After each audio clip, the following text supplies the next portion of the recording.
Moby Dick by Herman Melville, chapters 124 to 127. Chapter 124. The Needle.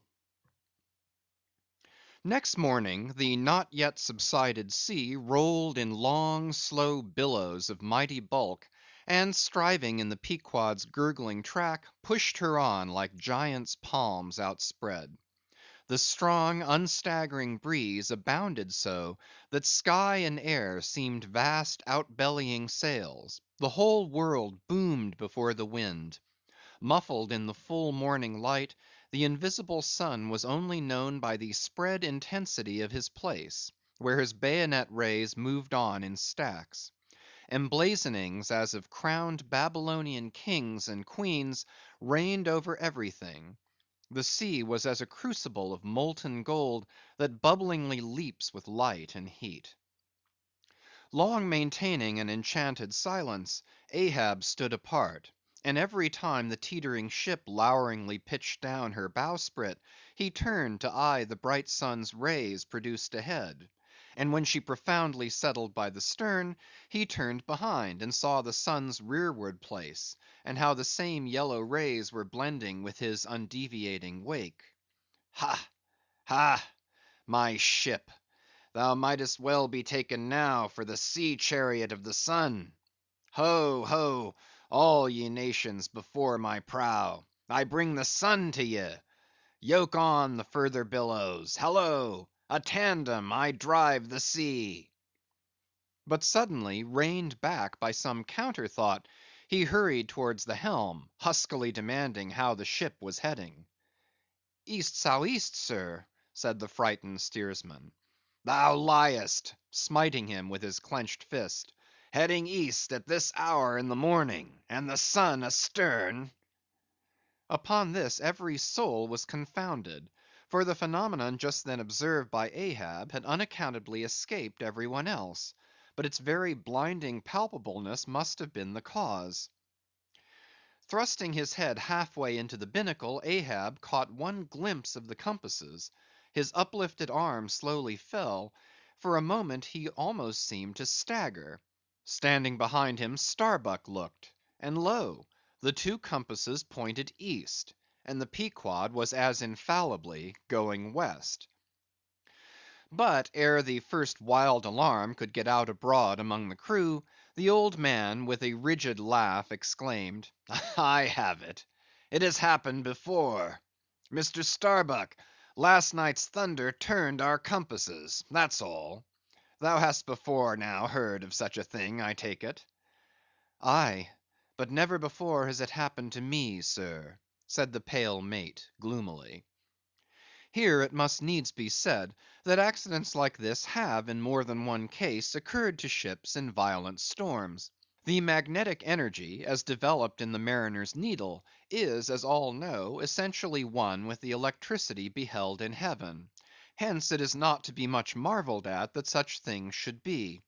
Instances where the lightning has actually struck the vessel, so as to smite down some of the spars and rigging, the effect upon the needle has at times been still more fatal, all its lodestone virtue being annihilated; so that the before magnetic steel was of no more use than an old wife's knitting needle.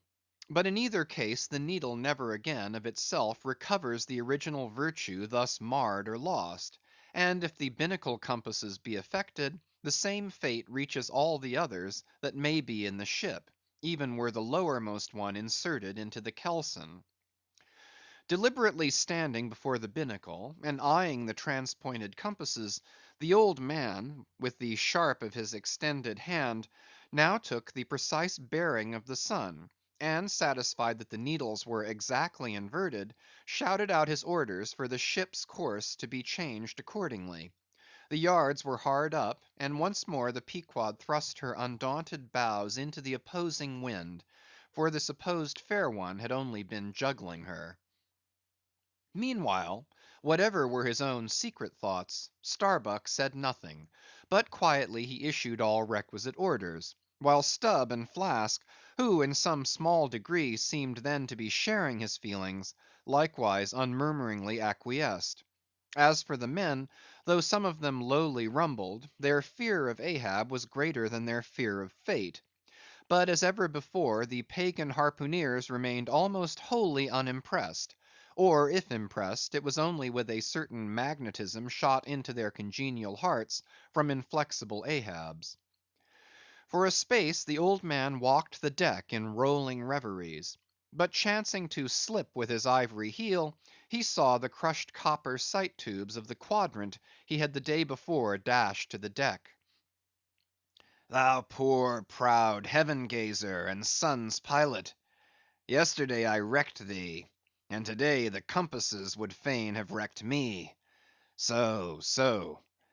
But Ahab is lord over the level lodestone yet. Mr. Starbuck, a lance without a pole, a top maul, and the smallest of the sailmaker's needles. Quick! Accessory, perhaps, to the impulse dictating the thing he was now about to do, were certain prudential motives, whose object might have been to revive the spirits of his crew by a stroke of his subtle skill in a matter so wondrous as that of the inverted compasses. Besides, the old man well knew that to steer by transpointed needles, though clumsily practicable, was not a thing to be passed over by superstitious sailors without some shudderings and evil portents.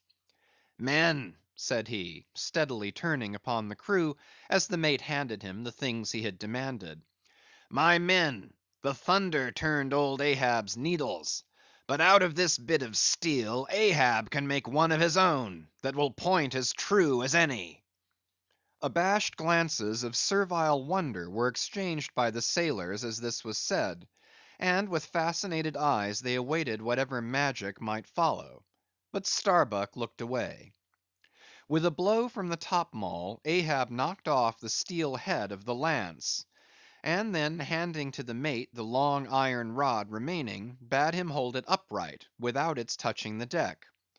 Then with the maul, after repeatedly smiting the upper end of this iron rod, he placed the blunted needle endwise on top of it, and less strongly hammered that several times, the mate still holding the rod as before. Then going through some small strange motions with it, whether indispensable to the magnetizing of the steel, or merely intended to augment the awe of the crew, is uncertain, he called for linen thread, and moving to the binnacle, slipped out the two reversed needles there, and horizontally suspended the sail needle by its middle over one of the compass cards. At first the steel went round and round, quivering and vibrating at either end, but at last it settled to its place, when Ahab, who had been intently watching for this result, stepped frankly back from the binnacle, and pointing his stretched arm towards it, exclaimed, "Look ye for yourselves if Ahab be not lord of the level lodestone. The sun is east, and that compass swears it." One after another they peered in, for nothing but their own eyes could persuade such ignorance as theirs; and one after another they slunk away. In his fiery eyes of scorn and triumph, you then saw Ahab in all his fatal pride. CHAPTER 125. The Log and Line.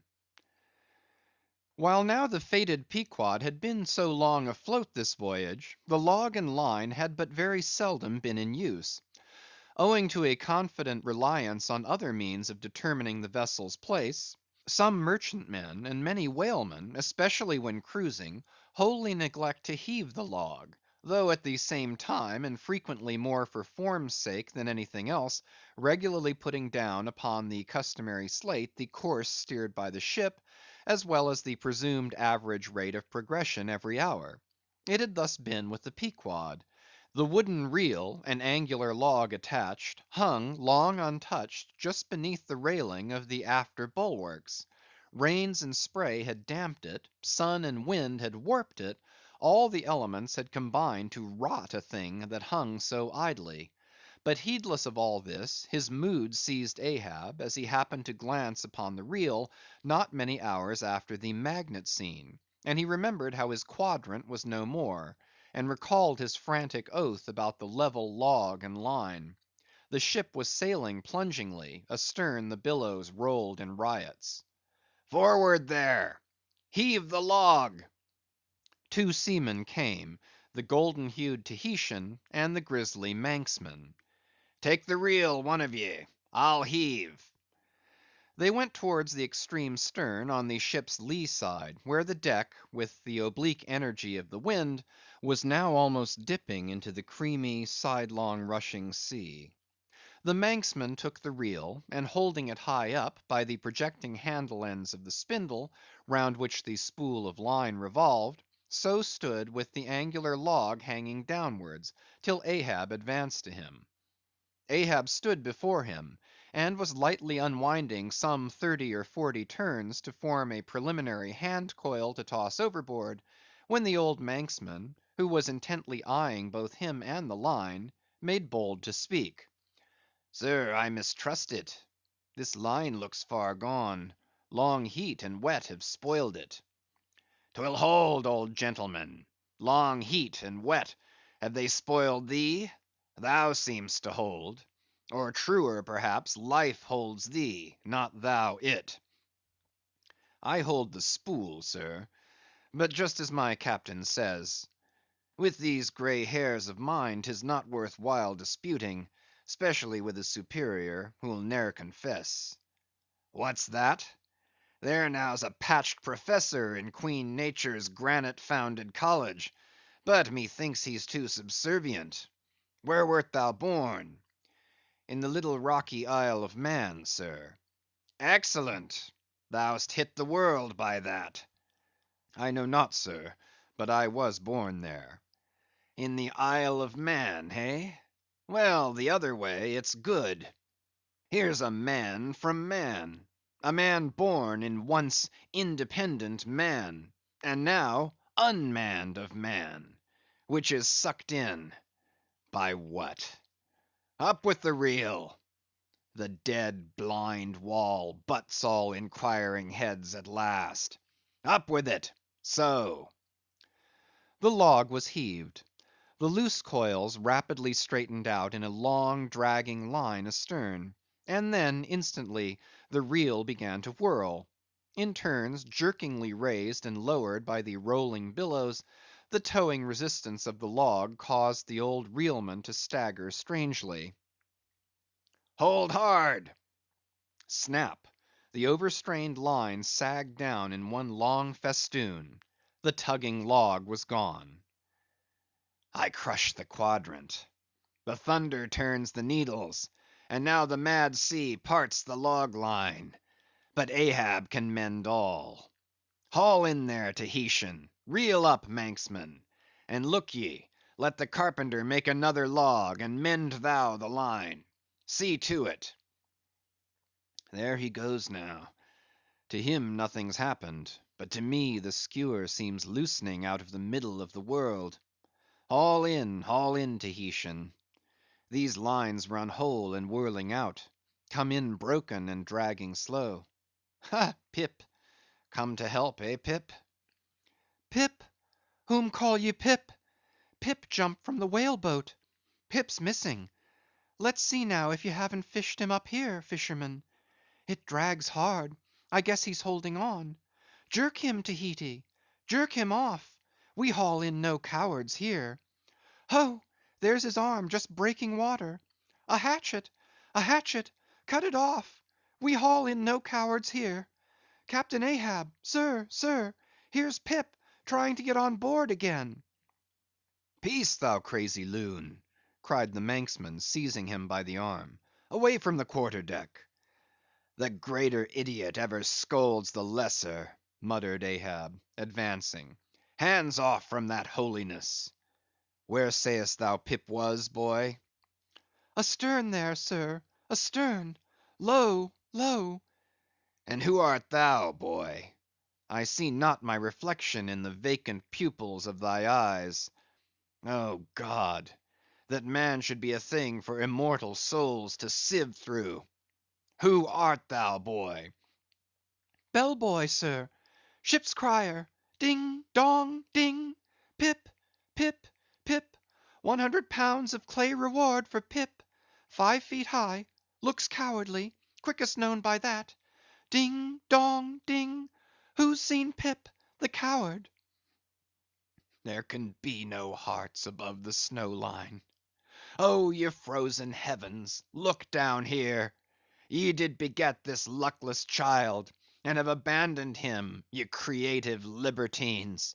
Here, boy, Ahab's cabin shall be Pip's home henceforth, while Ahab lives. Thou touchest my innermost centre, boy. Thou art tied to me by cords woven of my heartstrings. Come, let's down. What's this? Here's velvet shark skin. Intently gazing at Ahab's hand and feeling it. Ah, now, had poor Pip but felt so kind a thing as this, perhaps he had ne'er been lost. This seems to me, sir, as a man rope, something that weak souls may hold by. Oh, sir, let old Perth now come and rivet these two hands together, the black one with the white, for I will not let this go. Oh, boy, nor will I thee, unless I should thereby drag thee to worse horrors than are here. Come, then, to my cabin. Lo, ye believers in God's all goodness, and in man all ill. Lo you, see the omniscient gods oblivious of suffering man; and man, though idiotic, and knowing not what he does, yet full of the sweet things of love and gratitude. Come, I feel prouder leading thee by thy black hand, than though I had grasped an emperor's. There go two daft ones now, muttered the old Manxman. One daft with strength, the other daft with weakness. But here's the end of the rotten line, all dripping too. Mend it, eh? I think we had best have a new line altogether. I'll see Mr. Stubb about it. CHAPTER 126. The Life Buoy. Steering now southeastward by Ahab's levelled steel, and her progress solely determined by Ahab's level log and line, the Pequod held on her path towards the equator. Making so long a passage through such unfrequented waters, descrying no ships, and ere long sideways impelled by unvarying trade winds, over waves monotonously mild, all these seemed the strange calm things preluding some riotous and desperate scene. At last, when the ship drew near to the outskirts, as it were, of the equatorial fishing ground, and in the deep darkness that goes before the dawn was sailing by a cluster of rocky islets, the watch, then headed by Flask, was startled by a cry so plaintively wild and unearthly, like half-articulated wailings of the ghosts of all Herod's murdered innocents, that one and all they started from their reveries, and for the space of some moments stood, or sat, or leaned all transfixedly listening, like the carved Roman slave, while that wild cry remained within hearing. The Christian or civilized part of the crew said it was mermaids, and shuddered; but the pagan harpooneers remained unappalled. Yet the grey Manxman, the oldest mariner of all, declared that the wild thrilling sounds that were heard were the voices of newly drowned men in the sea. Below, in his hammock, Ahab did not hear of this till grey dawn, when he came to the deck. It was then recounted to him by Flask, not unaccompanied with hinted dark meanings. He hollowly laughed, and thus explained the wonder. Those rocky islands the ship had passed were the resort of great numbers of seals; and some young seals that had lost their dams, or some dams that had lost their cubs, must have risen nigh the ship and kept company with her, crying and sobbing with their human sort of wail. But this only the more affected some of them, because most mariners cherish a very superstitious feeling about seals, arising not only from their peculiar tones when in distress, but also from the human look of their round heads and semi-intelligent faces, seen peeringly uprising from the water alongside. In the sea, under certain circumstances, seals have more than once been mistaken for men. But the bodings of the crew were destined to receive a most plausible confirmation in the fate of one of their number that morning. At sunrise, this man went from his hammock to the mast head at the fore; and whether it was that he had not yet half waked from his sleep—for sailors sometimes go aloft in a transition state—whether it was thus with the man, there is now no telling; but be that as it may, he had not been long at his perch when a cry was heard, a cry and a rushing; and looking up, they saw a falling phantom in the air, and looking down, a little tossed heap of white bubbles in the blue of the sea. The life buoy, a long slender cask, was dropped from the stern, where it always hung obedient to a cunning spring; but no hand rose to seize it; and the sun having long beat upon this cask, it had shrunken, so that it slowly filled, and that parched wood also filled at its every pore; and the studded, iron bound cask followed the sailor to the bottom, as if to yield him his pillow, though in sooth but a hard one. And thus the first man of the Pequod that mounted the mast to look out for the White Whale, on the White Whale's own peculiar ground, that man was swallowed up in the deep. But few perhaps thought of that at the time. Indeed, in some sort they were not grieved at this event, at least as a portent; for they regarded it not as a foreshadowing of evil in the future, but as the fulfilment of an evil already presaged. They declared that now they knew the reason of those wild shrieks they had heard the night before. But again the old Manxman said nay. The lost life buoy was now to be replaced. Starbuck was directed to see to it; but as no cask of sufficient lightness could be found, and as in the feverish eagerness of what seemed the approaching crisis of the voyage, all hands were impatient of any toil but what was directly connected with its final end, whatever that might prove to be; therefore they were going to leave the ship's stern unprovided with a buoy, when by certain strange signs and innuendoes, Queequeg hinted a hint concerning his coffin. "A life buoy of a coffin!" cried Starbuck, starting. "Rather queer, that, I should say," said Stubb. "It will make a good enough one," said Flask. "The carpenter here can arrange it easily." "Bring it up; there's nothing else for it," said Starbuck, after a melancholy pause. "Rig it, carpenter. Do not look at me so; the coffin, I mean. Dost thou hear me? Rig it." "And shall I nail down the lid, sir?" moving his hand as with a hammer. "Aye." "And shall I caulk the seams, sir?" moving his hand as with a caulking iron. "Aye." "And shall I then pay over the same with pitch, sir?" moving his hand as with a pitch pot. "Away! What possesses thee to this? Make a life buoy of the coffin, and no more. Mr. Stubb, Mr. Flask, come forward with me." Off he goes in a huff. The whole he can endure; at the parts he balks. Now I don't like this. I make a leg for Captain Ahab, and he wears it like a gentleman; but I make a bandbox for Queequeg, and he won't put his head into it. Are all my pains to go for nothing with that coffin? And now I'm ordered to make a life buoy of it. It's like turning an old coat; going to bring the flesh on the other side now. I don't like this cobbling sort of business. I don't like it at all. It's undignified. It's not my place. Let tinkers' brats do tinkerings. We are their betters. I like to take in hand none but clean, virgin, fair and square mathematical jobs; something that regularly begins at the beginning, and is at the middle when midway, and comes to an end at the conclusion; not a cobbler's job that's at an end in the middle, and at the beginning at the end. It's the old woman's tricks to be giving cobbling jobs. Lord! what an affection all women have for tinkers.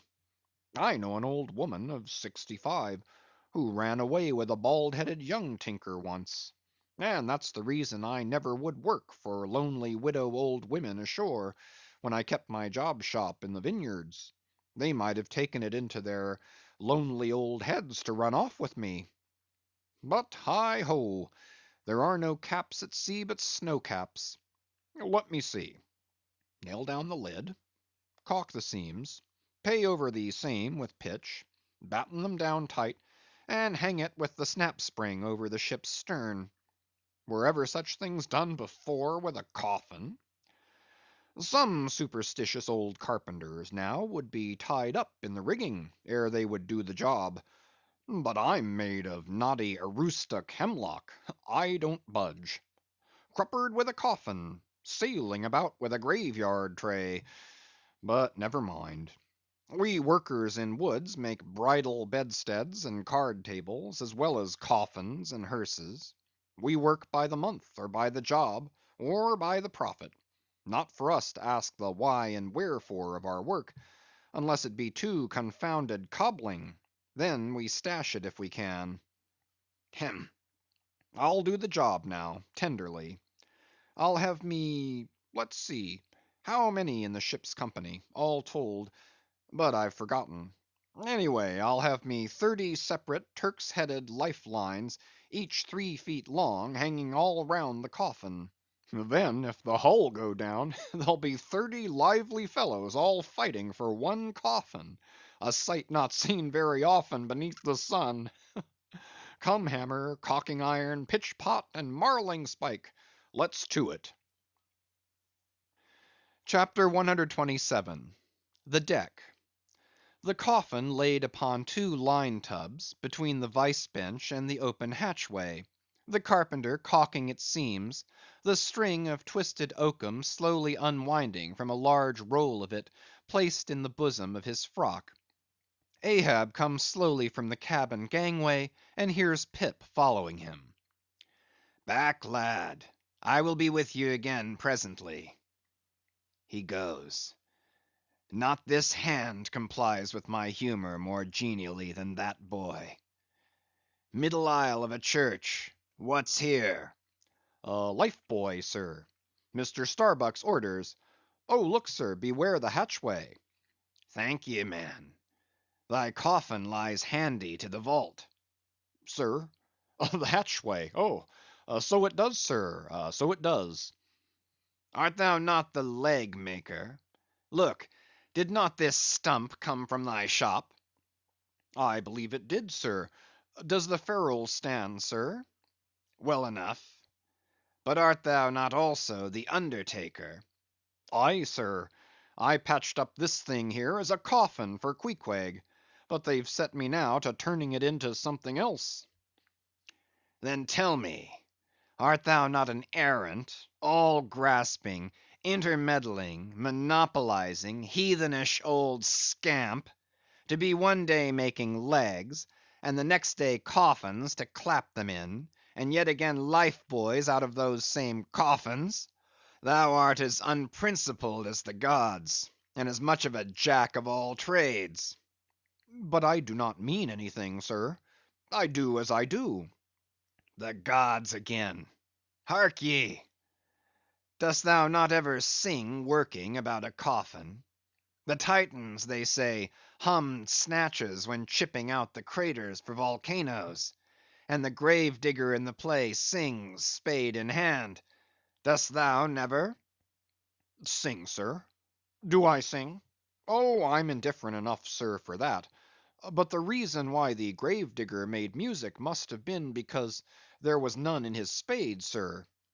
But the caulking mallet is full of it. Hark to it. Aye, and that's because the lid there's a sounding board. And what in all things makes the sounding board is this: there's naught beneath. And yet a coffin with a body in it rings pretty much the same, carpenter. Hast thou ever helped carry a bier, and heard the coffin knock against the churchyard gate, going in? Faith, sir, I've... Faith! What's that? Why, faith, sir, it's only a sort of exclamation like. That's all, sir. Go on. I was about to say, sir, that... Art thou a silkworm? Dost thou spin thy own shroud out of thyself? Look at thy bosom. Dispatch, and get these traps out of sight. He goes aft. That was sudden now. But squalls come sudden in hot latitudes. I've heard that the Isle of Albemarle, One of the Galapagos is cut by the equator right in the middle. It seems to me some sort of equator cuts yon old man, too, right in his middle. He's always under the line. Fiery hot, I tell ye. He's looking this way. Come, Oakum, quick. Here we go again. This wooden mallet is the cork, and I'm the professor of musical glasses. Tap, tap. Ahab to himself. There's a sight. There's a sound. The grey-headed woodpecker tapping the hollow tree. Blind and dumb might well be envied now. See, that thing rests on two line tubs full of tow lines. A most malicious wag, that fellow. Rat, tat, so man's seconds tick. Oh, how immaterial are all materials!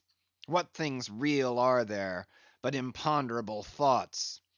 Here now's the very dreaded symbol of grim death, by a mere hap made the expressive sign of the help and hope of most endangered life. A life buoy of a coffin.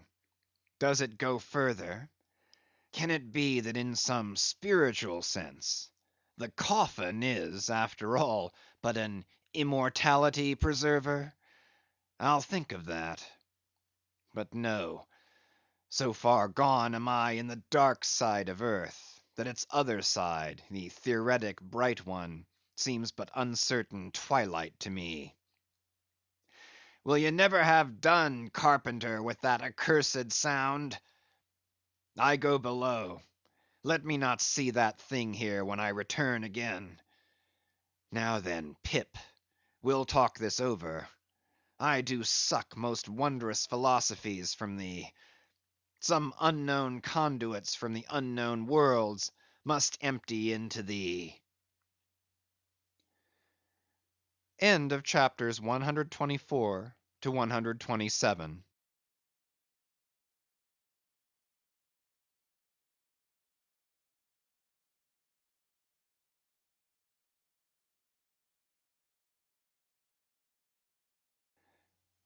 Chapter 128. The Pequod meets the Rachel. Next day a large ship, the Rachel, was descried, bearing directly down upon the Pequod, all her spars thickly clustering with men. At the time the Pequod was making good speed through the water; but as the broad‐winged windward stranger shot nigh to her, the boastful sails all fell together as blank bladders that are burst, and all life fled from the smitten hull. "Bad news, she brings bad news," muttered the old Manxman; but ere her commander, who with trumpet to mouth stood up in his boat, ere he could hopefully hail, Ahab's voice was heard. "Hast seen the white whale?" "Aye, yesterday. Have ye seen a whale boat adrift?" Throttling his joy, Ahab negatively answered this unexpected question, and would have fain boarded the stranger, when the stranger captain himself, having stopped his vessel's way, was seen descending her side. A few keen pulls, and his boat hook soon clinched the Pequod's main chains, and he sprang to the deck. Immediately he was recognized by Ahab for a Nantucketer he knew, but no formal salutation was exchanged. "Where was he? Not killed? Not killed?" cried Ahab, closely advancing. "How was it?" It seemed that somewhere late in the afternoon of the day previous, while three of the stranger's boats were engaged with a shoal of whales, which had led them some 4 or 5 miles from the ship, and while they were yet in swift chase to windward, the white hump and head of Moby Dick had suddenly loomed up out of the water, not very far to leeward; whereupon the fourth rigged boat, a reserved one, had been instantly lowered in chase. After a keen sail before the wind, this fourth boat, the swiftest keeled of all, seemed to have succeeded in fastening, at least as well as the man at the mast head could tell anything about it. In the distance he saw the diminished dotted boat, and then a swift gleam of bubbling white water, and after that nothing more, whence it was concluded that the stricken whale must have indefinitely run away with his pursuers, as often happens. There was some apprehension, but no positive alarm as yet. The recall signals were placed in the riggings, darkness came on, and forced to pick up her three far to windward boats, ere going in quest of the fourth one in the precisely opposite direction, the ship had not only been necessitated to leave that boat to its fate till near midnight, but for the time to increase her distance from it. But the rest of her crew being at last safe aboard, she crowded all sail, stunsail on stunsail, after the missing boat, kindling a fire in her trypots for a beacon, and every other man aloft on the look out. But though when she had thus sailed a sufficient distance to gain the presumed place of the absent ones when last seen; though she then paused to lower her spare boats to pull all around her, and not finding anything, had again dashed on; again paused and lowered her boats; and though she had thus continued doing till daylight, yet not the least glimpse of the missing keel had been seen. The story told, the stranger captain immediately went on to reveal his object in boarding the Pequod. He desired that ship to unite with his own in the search, by sailing over the sea some 4 or 5 miles apart on parallel lines, and so sweeping a double horizon as it were. "I will wager something now," whispered Stubb to Flask, "that some one in that missing boat wore off that captain's best coat; mayhap his watch, he's so cursed anxious to get it back. Who ever heard of two pious whale ships cruising after one missing whale boat in the height of the whaling season? See, Flask, only see how pale he looks; pale in the very buttons of his eyes. Look, it wasn't the coat, it must have been the—my boy, my own boy is among them. For God's sake, I beg, I conjure," here exclaimed the stranger captain to Ahab, who thus far had but icily received his petition, "for 48 hours let me charter your ship. I will gladly pay for it, and roundly pay for it, if there be no other way. For 48 hours only, only that, you must, oh you must, and you shall do this thing." "His son!" cried Stubb. "Oh, it's his son he's lost. I take back the coat and the watch. What says Ahab? We must save that boy." "He's drowned with the rest of 'em last night," said the old Manx sailor standing behind them. "I heard; all of ye heard their spirits."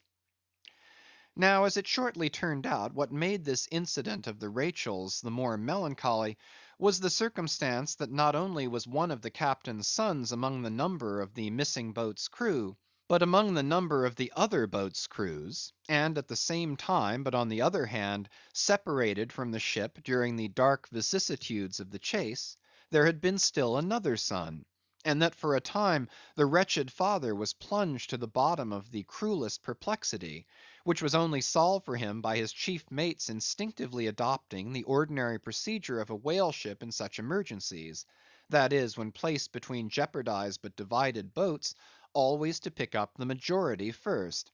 But the captain, for some unknown constitutional reason, had refrained from mentioning all this; and not till forced to it by Ahab's iciness, did he allude to his one yet missing boy, a little lad but 12 years old, whose father, with the earnest but unmisgiving hardihood of a Nantucketer's paternal love, had thus early sought to initiate him in the perils and wonders of a vocation almost immemorially the destiny of all his race. Nor does it unfrequently occur, that Nantucket captains will send a son of such tender age away from them, for a protracted 3 or 4 years' voyage in some other ship than their own, so that their first knowledge of a whaleman's career shall be unenervated by any chance display of a father's natural but untimely partiality, or undue apprehensiveness and concern. Meantime, now the stranger was still beseeching his poor boon of Ahab, and Ahab still stood like an anvil, receiving every shock, but without the least quivering of his own. "I will not go," said the stranger, "till you say aye to me. Do me as you would have me do to you in the like case; for you too have a boy, Captain Ahab, though but a child, and nestling safely at home now; a child of your old age too.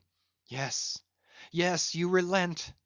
I see it, Run, run, men, now, and stand by to square in the yards. Avast! cried Ahab. Touch not a rope yarn. Then in a voice that prolongingly moulded every word, Captain Gardner, I will not do it. Even now I lose time. Good-bye, good-bye. God bless ye, man, and may I forgive myself, but I must go. Mr. Starbuck, look at the binnacle watch, and in 3 minutes from this present instant, warn off all strangers. Then brace forward again, and let the ship sail as before. hurriedly turning, with averted face, he descended into his cabin, leaving the strange captain transfixed at this unconditional and utter rejection of his so earnest suit. But starting from his enchantment, Gardner silently hurried to the side, more fell than stepped into his boat, and returned to his ship. Soon the two ships diverged their wakes, and long as the strange vessel was in view, she was seen to yaw hither and thither at every dark spot, however small on the sea. This way and that her yards were swung round; starboard and larboard she continued to tack. Now she beat against a head sea, and again it pushed her before it, while all the while her masts and yards were thickly clustered with men, as 3 tall cherry trees when the boys are cherrying among the boughs. But by her still halting course, and winding woeful way, you plainly saw that this ship that so wept with spray, still remained without comfort. She was Rachel, weeping for her children, because they were not.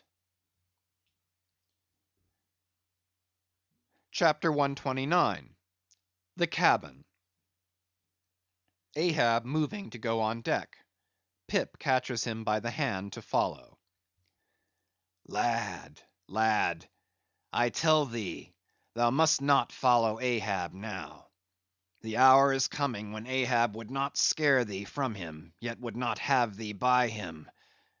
There is that in thee, poor lad, which I feel too curing to my malady.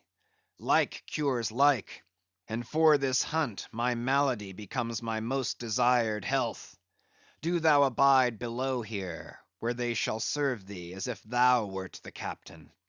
Aye, lad, thou shalt sit here in my own screwed chair. Another screw to it thou must be. No, no, no.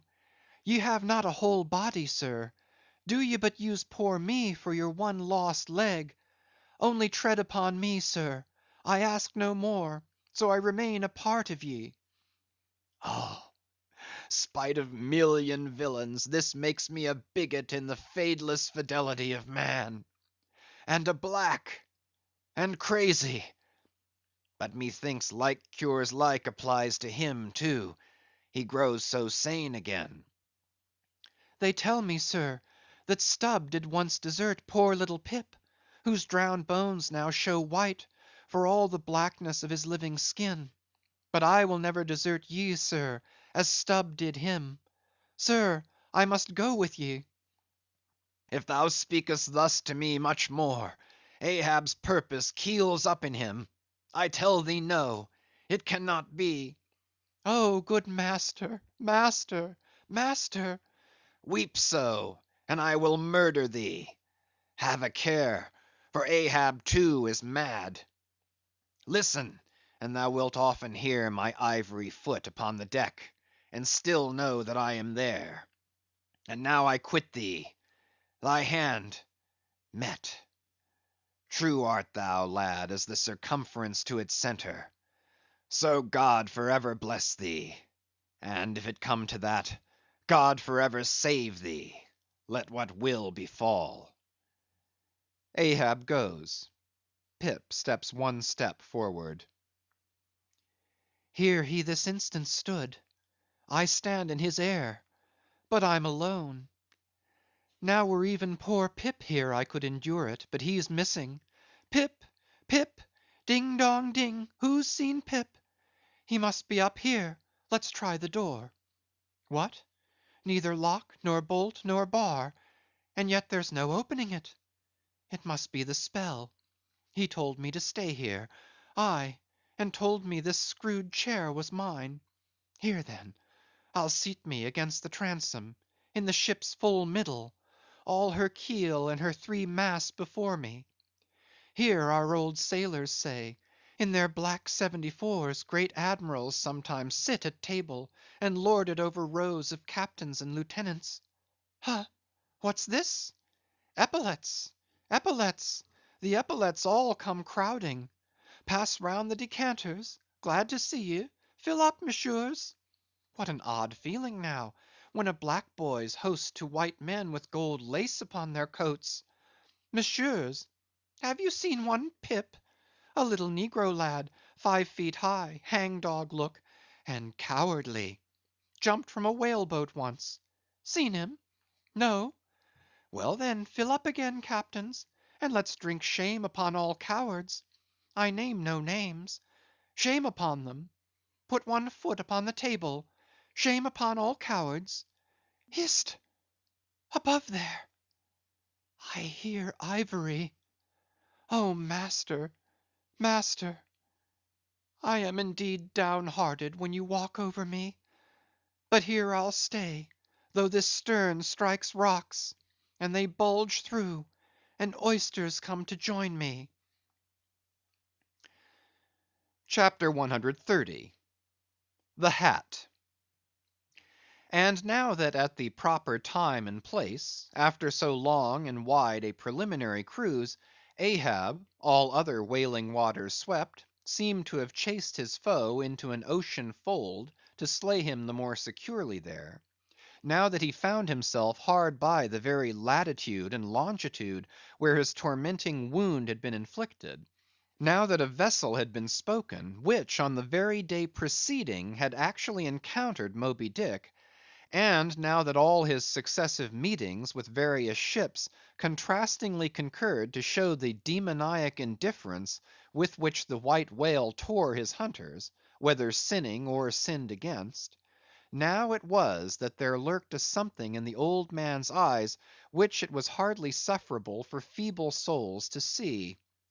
As the unsetting polar star, which through the livelong, Arctic, 6 months' night sustains its piercing, steady, central gaze, so Ahab's purpose now fixedly gleamed down upon the constant midnight of the gloomy crew. It domineered above them so, that all their bodings, doubts, misgivings, fears, were fain to hide beneath their souls, and not sprout forth a single spear or leaf. In this foreshadowing interval, too, all humor, forced or natural, vanished. Stubb no more strove to raise a smile; Starbuck no more strove to check one. Alike joy and sorrow, hope and fear, seemed ground to finest dust, and powdered for the time in the clamped mortar of Ahab's iron soul. Like machines, they dumbly moved about the deck, ever conscious that the old man's despot eye was on them. But did you deeply scan him in his more secret, confidential hours, when he thought no glance but one was on him, then you would have seen that even as Ahab's eyes so awed the crew's, the inscrutable Parsee's glance awed his; or somehow, at least, in some wild way, at times affected it. Such an added, gliding strangeness began to invest the thin Fedallah now; such ceaseless shuddering shook him, that the men looked dubious at him, half uncertain, as it seemed, whether indeed he were a mortal substance, or else a tremulous shadow cast upon the deck by some unseen being's body. And that shadow was always hovering there; for not by night even had Fedallah ever certainly been known to slumber, or go below. He would stand still for hours, but never sat or leaned. His wan but wondrous eyes did plainly say, "We two watchmen never rest." Nor at any time, by night or day, could the mariners now step upon the deck, unless Ahab was before them, either standing in his pivot hole, or exactly pacing the planks between two undeviating limits, the mainmast and the mizzen; or else they saw him standing in the cabin scuttle, His living foot advanced upon the deck as if to step, his hat slouched heavily over his eyes; so that however motionless he stood, however the days and nights were added on that he had not swung in his hammock, yet hidden beneath that slouching hat, they could never tell unerringly whether, for all this, his eyes were really closed at times, or whether he was still intently scanning them. No matter though he stood so in the scuttle for a whole hour on the stretch, and the unheeded night damp gathered in beads of dew upon that stone carved coat and hat.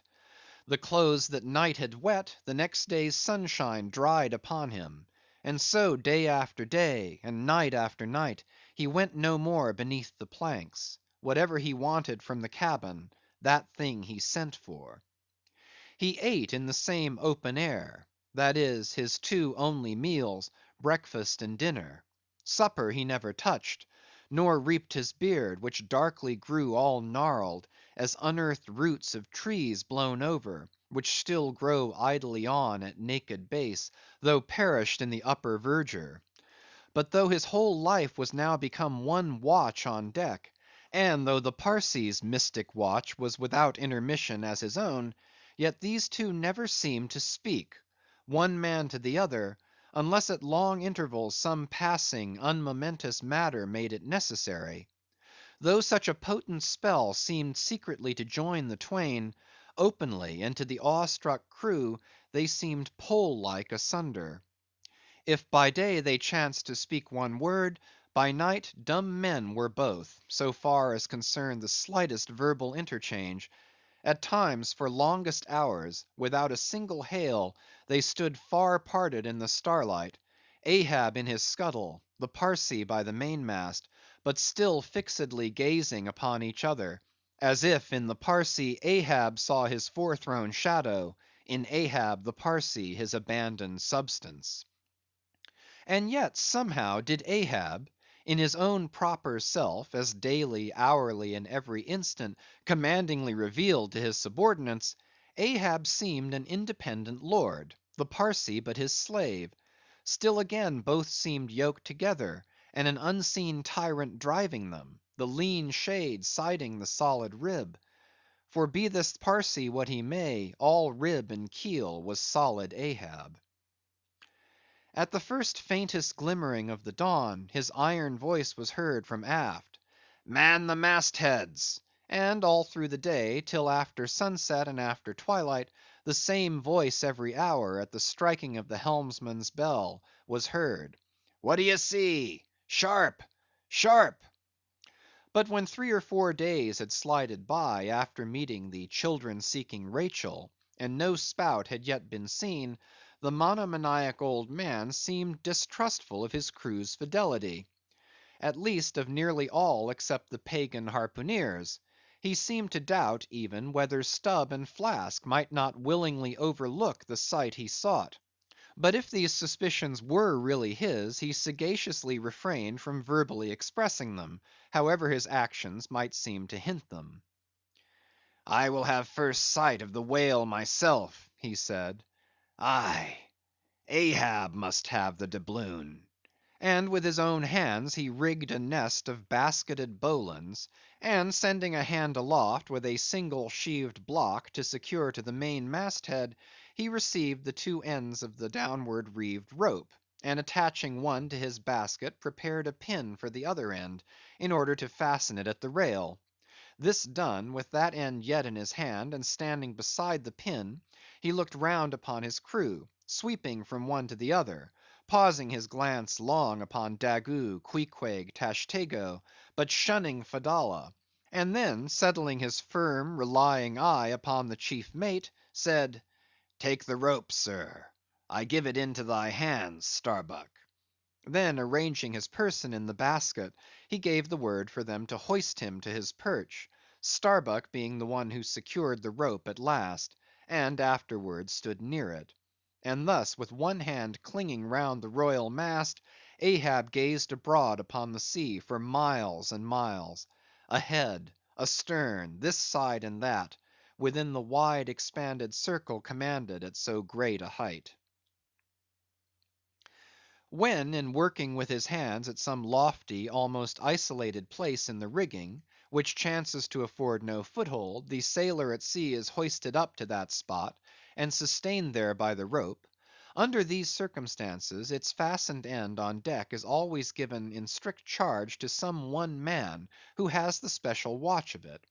Because in such a wilderness of running rigging, whose various different relations aloft cannot always be infallibly discerned by what is seen of them at the deck, and when the deck ends of these ropes are being every few minutes cast down from the fastenings, it would be but a natural fatality, if, unprovided with a constant watchman, the hoisted sailor should by some carelessness of the crew be cast adrift, and fall all swooping to the sea. So Ahab's proceedings in this matter were not unusual.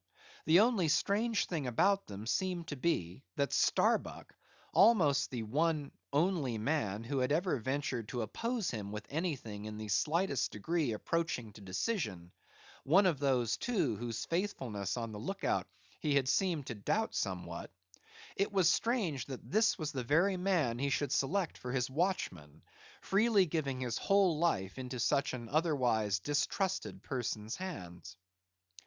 Now the first time Ahab was perched aloft, ere he had been there 10 minutes, one of those red‐billed savage sea hawks which so often fly incommodiously close round the manned mastheads of whalemen in these latitudes, one of those birds came wheeling and screaming round his head in a maze of untrackably swift circlings. Then it darted 1,000 feet straight up into the air, then spiralized downwards, and went eddying again round his head.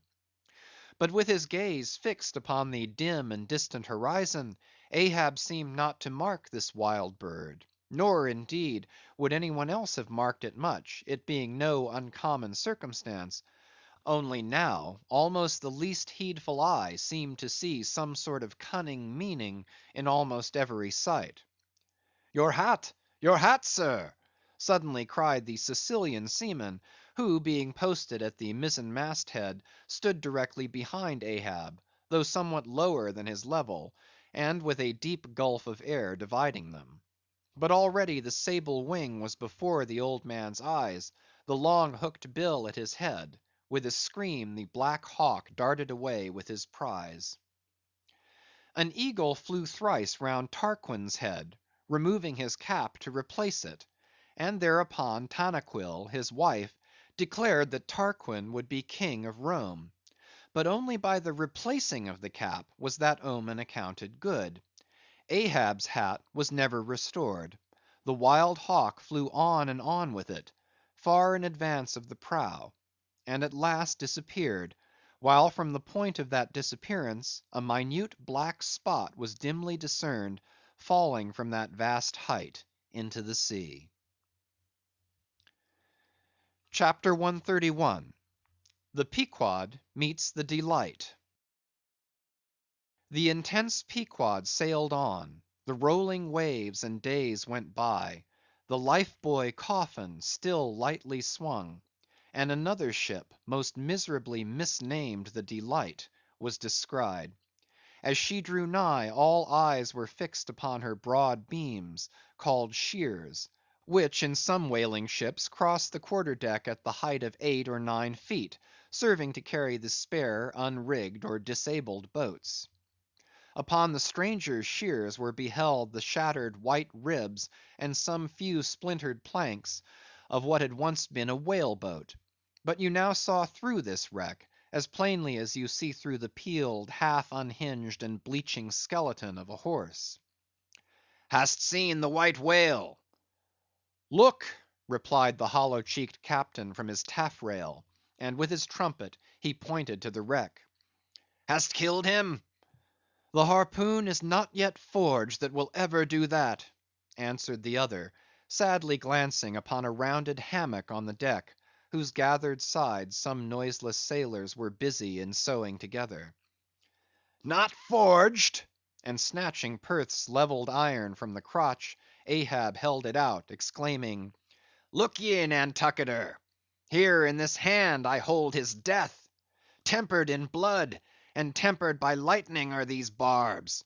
and I swear to temper them triply in that hot place behind the fin, where the white whale most feels his accursed life. Then God keep thee, old man. Seest thou that? Pointing to the hammock. I bury but one of 5 stout men, who were alive only yesterday, but were dead ere night. Only that one I bury. The rest were buried before they died. You sail upon their tomb. Then turning to his crew, are you ready there? Place the plank then on the rail and lift the body. So then, O God, advancing toward the hammock with uplifted hands, may the resurrection and the life— Brace forward! Up helm! cried Ahab like lightning to his men. But the suddenly started Pequod was not quick enough to escape the sound of the splash that the corpse soon made as it struck the sea; not so quick, indeed, but that some of the flying bubbles might have sprinkled her hull with their ghostly baptism. As Ahab now glided from the dejected Delight, the strange life buoy hanging at the Pequod's stern came into conspicuous relief. "Ha! Yonder! Look yonder, men!" cried a foreboding voice in her wake. "In vain, oh ye strangers, you fly our sad burial. Ye but turn us your taffrail to show us your coffin."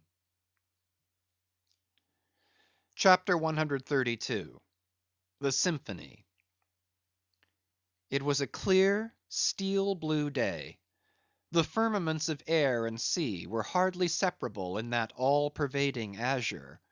Only the pensive air was transparently pure and soft, with a woman's look, and the robust and man-like sea heaved with long, strong, lingering swells, as Samson's chest in his sleep. Hither and thither, on high, glided the snow-white wings of small unspeckled birds.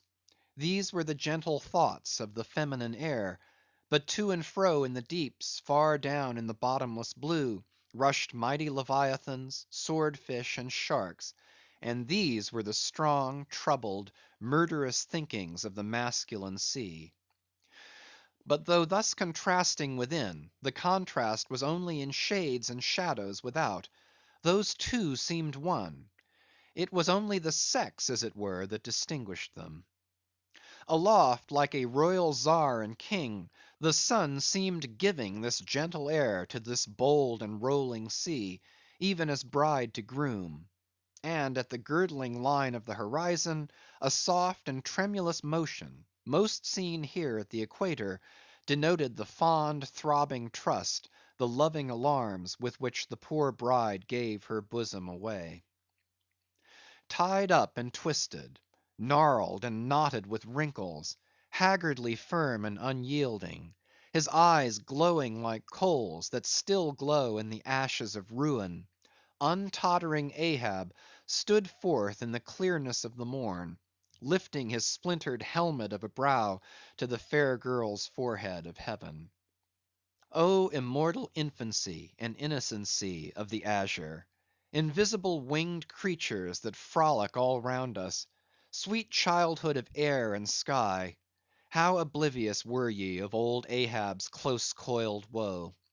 But so have I seen little Miriam and Martha, laughing eyed elves, heedlessly gambol around their old sire, sporting with the circle of singed locks which grew on the marge of that burnt out crater of his brain. Slowly crossing the deck from the scuttle, Ahab leaned over the side, and watched how his shadow in the water sank and sank to his gaze, the more and the more that he strove to pierce the profundity.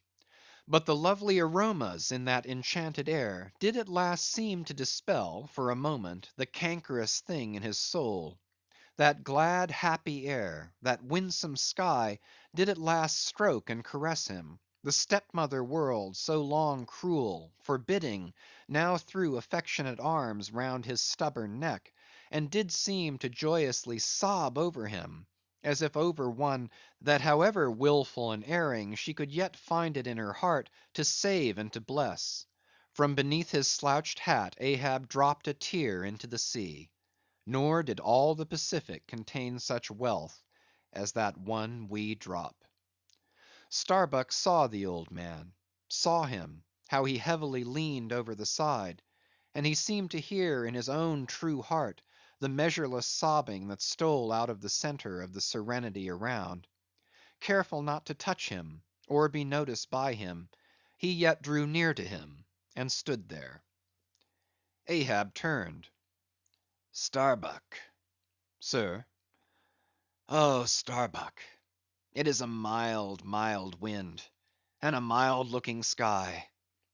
On such a day, very much such a sweetness as this, I struck my first whale, a boy harpooneer of 18. 40, 40, 40 years ago. 40 years of continual whaling, 40 years of privation and peril and storm time, 40 years on the pitiless sea. For 40 years has Ahab forsaken the peaceful land, for 40 years to make war on the horrors of the deep. Aye, and yes, Starbuck, out of those 40 years I have not spent 3 ashore. When I think of this life I have led, the desolation of solitude it has been, the masoned, walled town of a captain's exclusiveness, which admits but small entrance to any sympathy from the green country without. Oh, weariness, heaviness, Guinea coast slavery of solitary command. When I think of all this, only half suspected, not so keenly known to me before, and how for 40 years I have fed upon dry salted fare, fit emblem of the dry nourishment of my soul, when the poorest landsman has had fresh fruit to his daily hand, and broken the world's fresh bread to my mouldy crusts. Away, whole oceans away from that young girl wife I wedded past 50, and sailed for Cape Horn the next day, leaving but one dent in my marriage pillow. Wife, wife, rather a widow with her husband alive. Aye, I widowed that poor girl when I married her, Starbuck. And then the madness, the frenzy, the boiling blood, and the smoking brow with which for 1,000 lowerings old Ahab has furiously, foamingly chased his prey. More a demon than a man. Aye, aye, what a 40 years fool. Fool. Old fool has old Ahab been. Why this strife of the chase? Why weary and palsy the arm at the oar, and the iron, and the lance? How the richer or better is Ahab now? Behold! Oh, Starbuck, is it not hard, that with this weary load I bear, one poor leg should have been snatched from under me? Here, brush this old hair aside; it blinds me that I seem to weep. Locks so grey did never grow, but from out some ashes. But do I look very old, so very old, Starbuck? I feel deadly faint, bowed and humped, as though I were Adam staggering beneath the piled centuries since paradise. God, God, God, crack my heart, stave my brain. Mockery, mockery, bitter, biting mockery of grey hairs. Have I lived enough joy to wear ye, and seem and feel thus intolerably old? Close, stand close to me, Starbuck. Let me look into a human eye. It is better than to gaze into sea or sky, better than to gaze upon God. By the green land, by the bright hearthstone, this is the magic glass, man. I see my wife and my child in thine eye. No, no, stay on board, on board. Lower not when I do, when branded Ahab gives chase to Moby Dick. That hazard shall not be thine. No, no, not with the far away home I see in that eye. Oh, my captain, noble soul, grand old heart after all! Why should any one give chase to that hated fish? Away with me! Let us fly these deadly waters. Let us home. Wife and child, too, are Starbuck's; wife and child of his brotherly, sisterly, playfellow youth, even as thine, sir, are the wife and child of thy loving, longing, paternal old age. Away! Let us away! This instant let me alter the course. How cheerily, how hilariously, O my captain, would we bowl our way to see old Nantucket again! I think, sir, they have some such mild blue days, even as this in Nantucket. They have, they have. I have seen them. Some summer days in the morning. About this time. Yes, it is his noon nap now. The boy vivaciously wakes, sits up in bed, and his mother tells him of me, of cannibal old me, how I am abroad upon the deep, but will yet come back to dance him again. 'Tis my Mary herself. She promised that my boy every morning should be carried to the hill, to catch the first glimpse of his father's sail. Yes, yes, no more; it is done; we head for Nantucket. Come, my captain, study out the course, and let us away. See, see, the boy's face from the window, the boy's hand on the hill. But Ahab's glance was averted. Like a blighted fruit tree he shook, and cast his last cindered apple to the soil. What is it? What nameless, inscrutable, unearthly thing is it?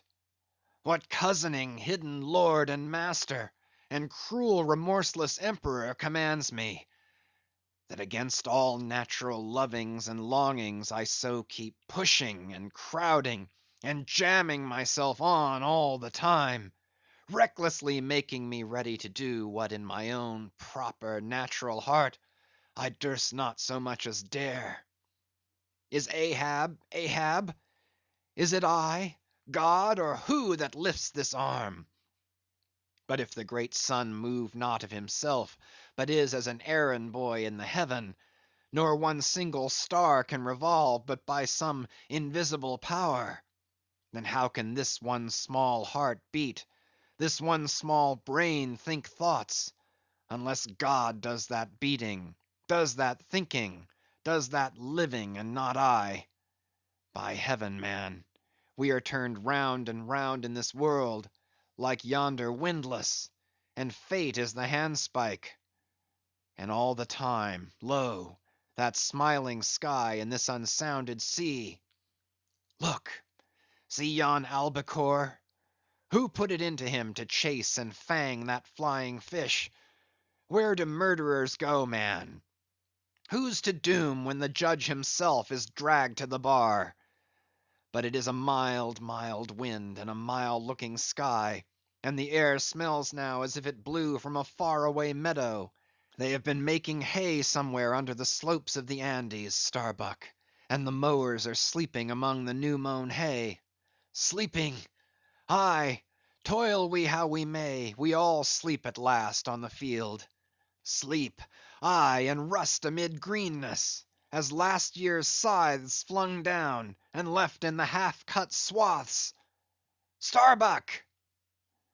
But blanched to a corpse's hue with despair, the mate had stolen away.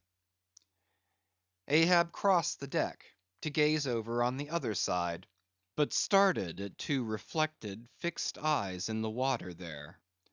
Fedallah was motionlessly leaning over the same rail. End of chapters 128 to 132.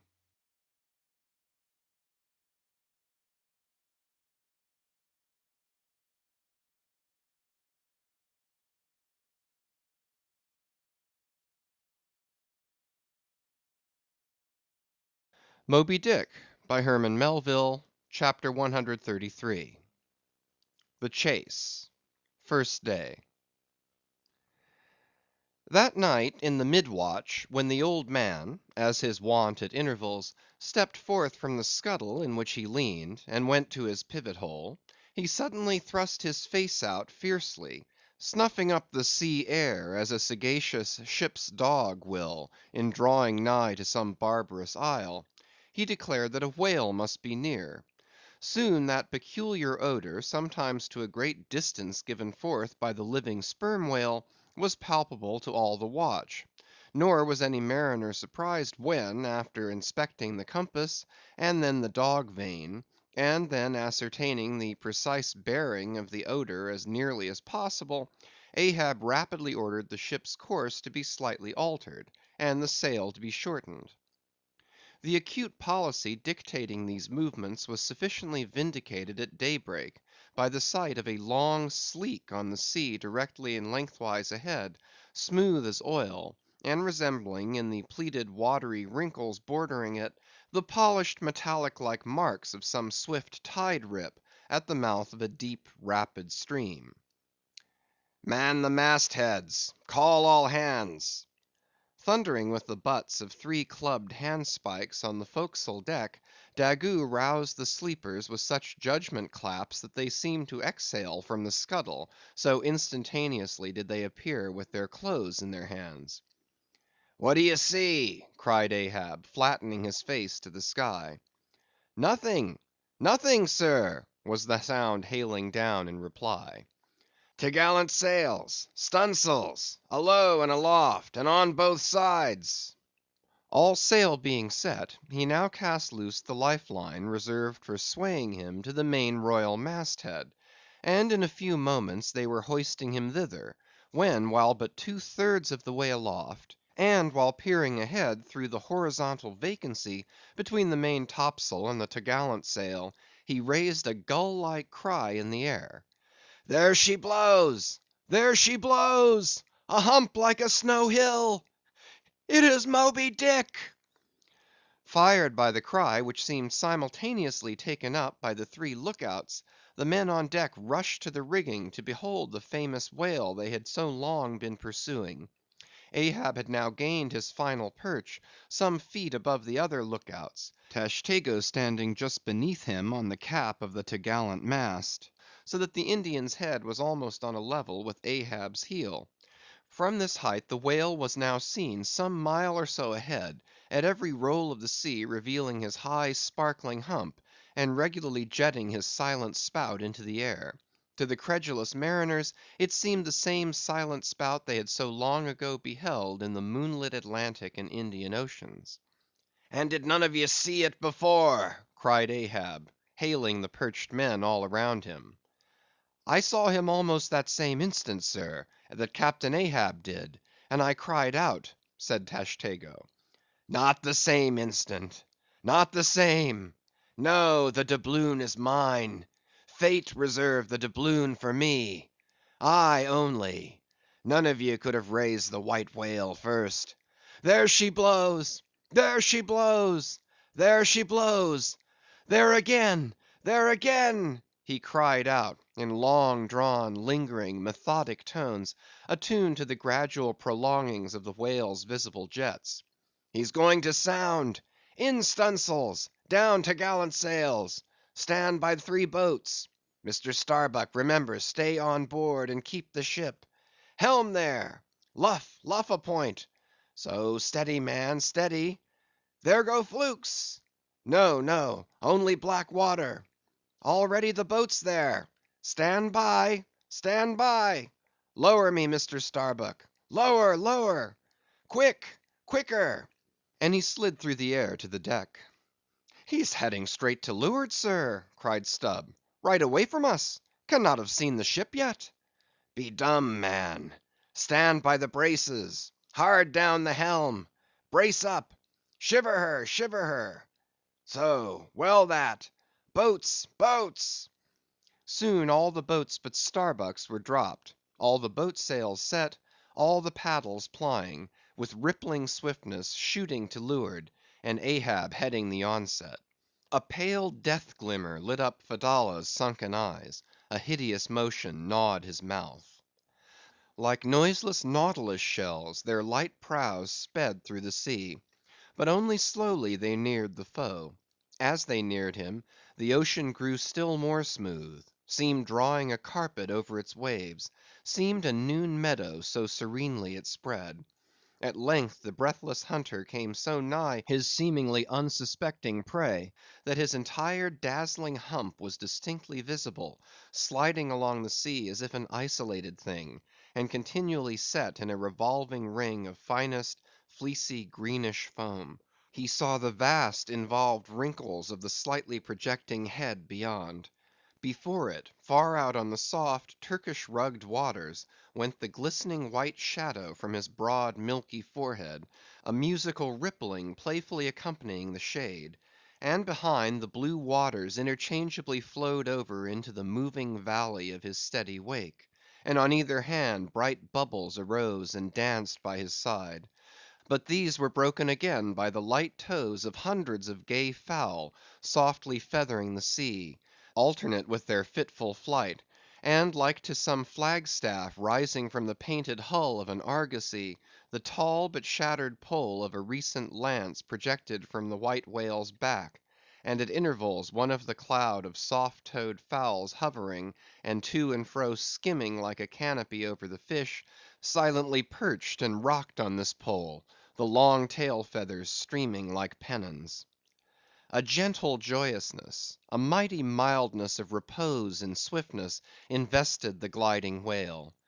Not the white bull Jupiter swimming away with ravished Europa clinging to his graceful horns; his lovely leering eyes sideways intent upon the maid, with smooth bewitching fleetness rippling straight for the nuptial bower in Crete; not Jove, not that great majesty supreme, did surpass the glorified whale as he so divinely swam. On each soft side, coincident with the parted swell, that but once leaving him then flowed so wide away; on each bright side the whale shed off enticings. No wonder there had been some among the hunters, who, namelessly transported and allured by all this serenity, had ventured to assail it, but had fatally found that quietude but the vesture of tornadoes. Yet calm, enticing calm, O whale! thou glidest on to all who for the first time eye thee, no matter how many in that same way thou mayest have bejuggled and destroyed before. And thus, through the serene tranquillities of the tropical sea, among waves whose hand clappings were suspended by exceeding rapture, Moby Dick moved on, still withholding from sight the full terrors of his submerged trunk, entirely hiding the wrenched hideousness of his jaw. But soon the fore part of him slowly rose from the water; for an instant his whole marbleized body formed a high arch, like Virginia's natural bridge; and warningly waving his bannered flukes in the air, the grand god revealed himself, sounded, and went out of sight. Hoveringly halting and dipping on the wing, the white sea fowls longingly lingered over the agitated pool that he left. With oars apeak and paddles down, the sheets of their sails adrift, the three boats now stilly floated, awaiting Moby Dick's reappearance. "An hour," said Ahab, standing rooted in his boat's stern; and he gazed beyond the whale's place, towards the dim blue spaces and wide wooing vacancies to leeward. It was only an instant, for again his eyes seemed whirling round in his head as he swept the watery circle. The breeze now freshened, the sea began to swell. "The birds! the birds!" cried Tashtego. In long Indian file, as when herons take wing, the white birds were now all flying towards Ahab's boat; and when within a few yards, began fluttering over the water there, wheeling round and round, with joyous expectant cries. Their vision was keener than man's. Ahab could discover no sign in the sea. But suddenly, as he peered down and down into its depths, he profoundly saw a white living spot no bigger than a white weasel, with wonderful celerity uprising, and magnifying as it rose, till it turned, and then there were plainly revealed two long crooked rows of white glistening teeth, floating up from the undiscoverable bottom. It was Moby Dick's open mouth and scrolled jaw, his vast shadowed bulk still half blending with the blue of the sea. The glittering mouth yawned beneath the boat like an open doored marble tomb, and giving one sidelong sweep with his steering oar, Ahab whirled the craft aside from this tremendous apparition; then calling upon Fedallah to change places with him, went forward to the bows, and seizing Perth's harpoon, commanded his crew to grasp their oars and stand by to stern.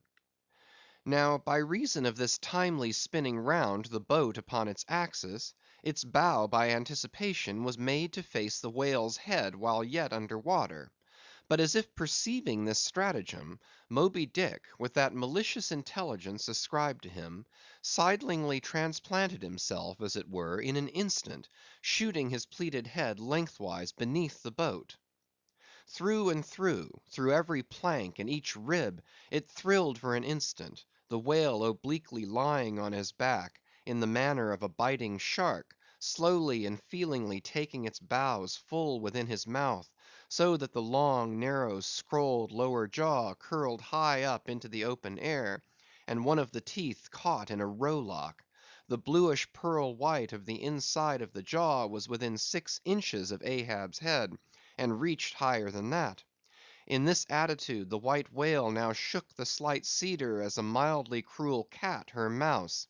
With unastonished eyes Fedallah gazed and crossed his arms, but the tiger yellow crew were tumbling over each other's heads to gain the uttermost stern. And now, while both elastic gunwales were springing in and out, while the whale dallied with the doomed craft in this devilish way, and from his body being submerged beneath the boat, he could not be darted at from the bows, for the bows were almost inside of him, as it were; and while the other boats involuntarily paused as before a quick crisis impossible to withstand, then it was that monomaniac Ahab, furious with this tantalizing vicinity of his foe, which placed him all alive and helpless in the very jaws he hated, frenzied with all this, he seized the long bone with his naked hands, and wildly strove to wrench it from its grip. As now he thus vainly strove, the jaw slipped from him, the frail gunwales bent in, collapsed, and snapped, as both jaws, like an enormous shears, sliding further aft, bit the craft completely in twain, and locked themselves fast again in the sea, midway between the two floating wrecks. These floated aside, the broken ends drooping, the crew at the stern wreck clinging to the gunwales, and striving to hold fast to the oars to lash them across. At that preluding moment, ere the boat was yet snapped, Ahab, the first to perceive the whale's intent by the crafty upraising of his head, a movement that loosed his hold for the time; at that moment his hand made one final effort to push the boat out of the bight, but only slipping further into the whale's mouth, and tilting over sideways as it slipped, the boat had shaken off his hold on the jaw, spilled him out of it, as he leaned to the push, and so he fell flat-faced upon the sea. Ripplingly withdrawing from his prey, Moby Dick now lay at a little distance, vertically thrusting his oblong white head up and down in the billows, and at the same time slowly revolving his whole spindled body; so that when his vast wrinkled forehead rose, some 20 or more feet out of the water, the now rising swells, with all their confluent waves, dazzlingly broke against it, vindictively tossing their shivered spray still higher in the air. So, in a gale, the but half baffled Channel billows only recoil from the base of the Eddystone, triumphantly to overleap its summit with their scud. Footnote: This motion is peculiar to the sperm whale. It receives its designation, pitch poling, from its being likened to that preliminary up and down poise of the whale lance in the exercise called pitch poling previously described. By this motion the whale must best and most comprehensively view whatever objects may be encircling him. End of footnote. But soon resuming his horizontal attitude, Moby Dick swam swiftly round and round the wrecked crew, sideways churning the water in his vengeful wake, as if lashing himself up to still another and more deadly assault. The sight of the splintered boat seemed to madden him, as the blood of grapes and mulberries cast before Antiochus's elephants in the book of Maccabees.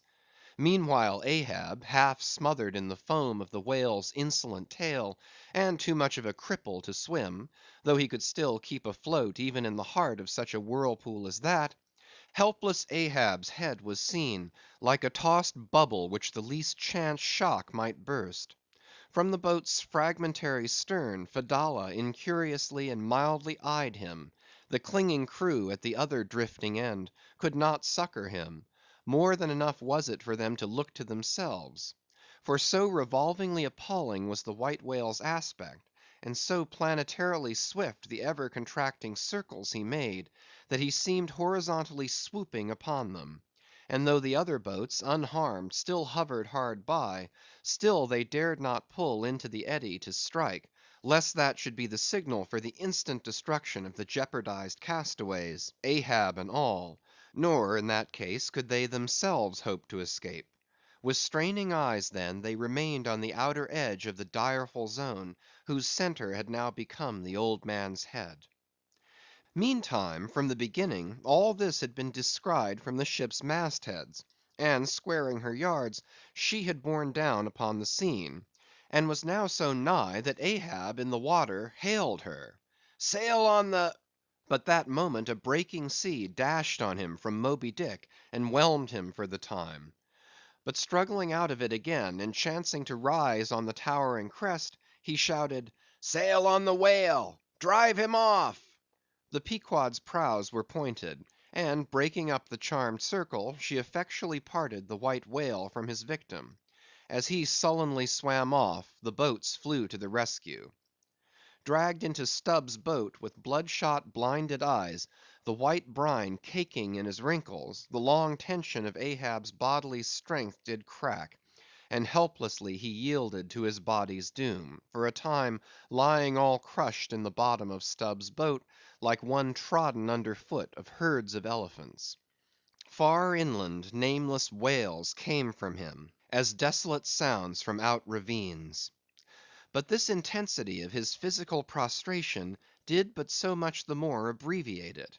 In an instant's compass, great hearts sometimes condense to one deep pang the sum total of those shallow pains kindly diffused through feebler men's whole lives; and so such hearts, though summary in each one suffering, still, if the gods decree it, in their lifetime aggregate a whole age of woe, wholly made up of instantaneous intensities. For even in their pointless centres, those noble natures contain the entire circumferences of inferior souls. "The harpoon," said Ahab, halfway rising, and draggingly leaning on one bended arm. "Is it safe?" "Aye, sir, for it was not darted. This is it," said Stubb, showing it. "Lay it before me. Any missing men?" "1, 2, 3, 4, 5. There were 5 oars, sir, and here are 5 men." "That's good. Help me, man. I wish to stand. So, so, I see him. There, there. Going to leeward still. What a leaping spout. Hands off from me. The eternal sap runs up in Ahab's bones again. Set the sail. Out oars. The helm."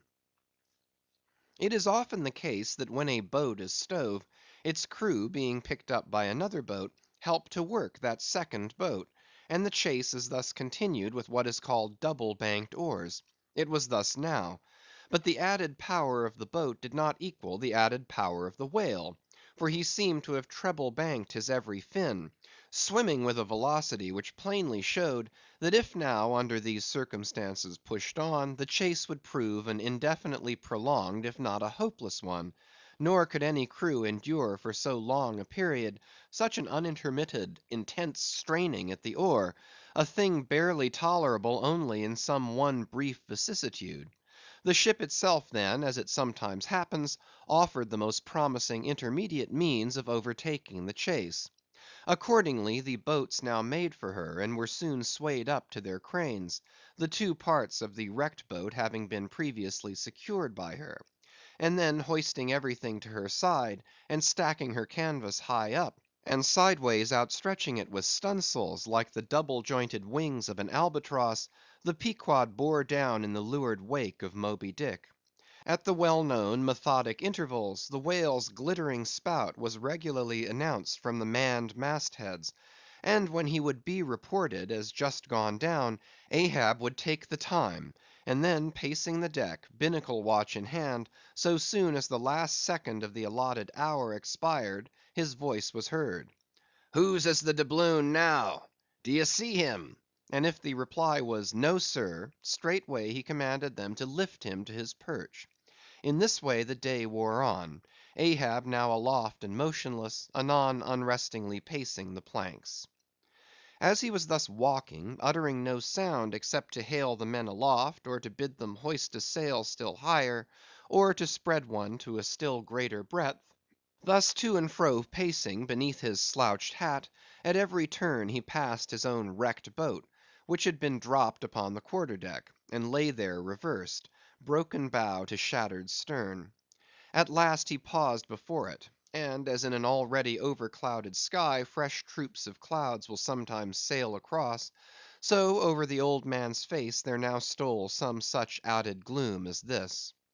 Stubb saw him pause, and perhaps intending, not vainly though, to evince his own unabated fortitude, and thus keep up a valiant place in his captain's mind, he advanced, and eyeing the wreck, exclaimed, "The thistle the ass refused; it pricked his mouth too keenly, sir, ha, ha!"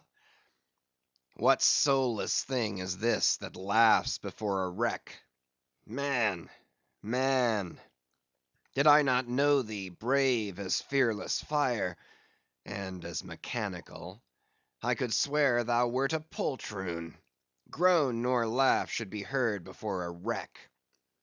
"Aye, aye, sir," said Starbuck drawing near, "'tis a solemn sight; an omen and an ill one." "Omen, omen! The dictionary! If the gods think to speak outright to man, they will honorably speak outright, not shake their heads and give an old wives' darkling hint. Begone! Ye two are the opposite poles of one thing. Starbuck is Stubb reversed, and Stubb is Starbuck. And ye two are all mankind. And Ahab stands alone among the millions of the peopled earth, nor gods nor men his neighbors. Cold, cold, I shiver. How now? Aloft there! D'ye see him? Sing out for every spout, though he spout 10 times a second." The day was nearly done; only the hem of his golden robe was rustling. Soon it was almost dark, but the look out men still remained unset. "Can't see the spout now, sir; too dark," cried a voice from the air. "How heading when last seen?" "As before, sir; straight to leeward." "Good; he will travel slower now 'tis night. Down royals and t'gallant stunsails, Mr. Starbuck; we must not run over him before morning. He's making a passage now, and may heave to a while. Helm there! Keep her full before the wind. Aloft, come down! Mr. Stubb, send a fresh hand to the fore mast head, and see it manned till morning." Then advancing toward the doubloon in the mainmast, "Men, this gold is mine, for I earned it; but I shall let it abide here till the white whale is dead; and then whosoever of ye first raises him, upon the day he shall be killed, this gold is that man's; and if on that day I shall again raise him, then 10 times its sum shall be divided among all of ye. Away now; the deck is thine, sir." and so saying, he placed himself half way within the scuttle, and slouching his hat, stood there till dawn, except when at intervals rousing himself to see how the night wore on. CHAPTER 133.